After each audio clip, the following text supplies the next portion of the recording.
Այսօրվա սննդի խնդիրը դա է, որ եթե մենք փորձենք կուշտ լինենք, մենք շատ հեշտ կարող ենք չարաշահել սնունդը։ Նույն ձոնավա կաթնամթերքը, բարսակը,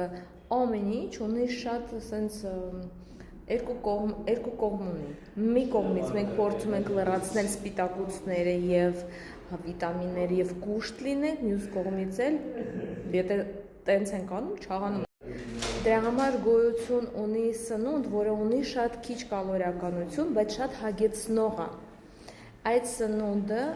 ձեզ տալիս է, ձեր բջիջներին տալիս է սնունդ, սպիտակուց, վիտամիններ, ու դուք ավելի հանգիստ եք սնվելու, դուք ավելի հեշտ եք, փոքր չափաբաժնով եք հագենալու։ Դրա համար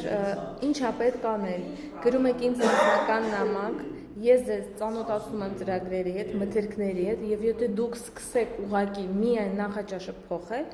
սկսեք օրը ճիշտ, դուք կզգաք հագեցվածությունը օրվա ընթացքում ու դուք կզարմանաք, որ կնայեք հացի վրա, քաղցրավենիքի վրա, բայց ձեզ այդքան էլ ինքը չի ձգելու առաջվա պես։ Կարող է մի փոքր ուտեք, կշտանաք, դուք կզարմանաք ձեզ։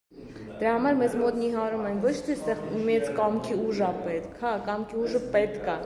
բայց եթե քո օրգանիզմը քո դեմ փայկարում, ու քեզ ստիպում է, որ դու գնաս ուտես այն ինչ որ դու իրեն չես տվել, դու երկար չես դիմանում։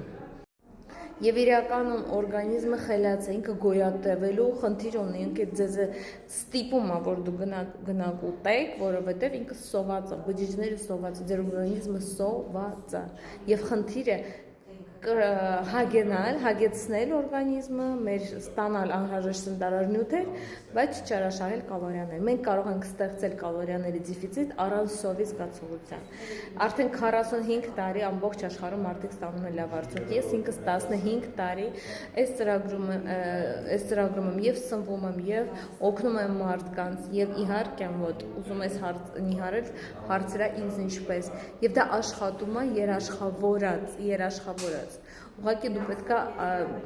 ունենաս խորհրդատու, ում ձեռքը կբռնես ու ամբողջ քո սննդակարգը խորհրդատուդ քննարկես, խորհրդատուն կասի ինչքան ջուր անհրաժեշտ է, երբ նախաճաշել, ինչ ուտել ճաշին, ինչ ուտել երեկոյան, որ սով չլինես, չզգաս։ Եվ այդ process-ը ինքը ճանապարհը, դա մի օրում ու 10 օրում չի լինում, պետք է մտնեք ծրագրի մեջ ու փոխեք ձեր ապրելակերպը մշտական։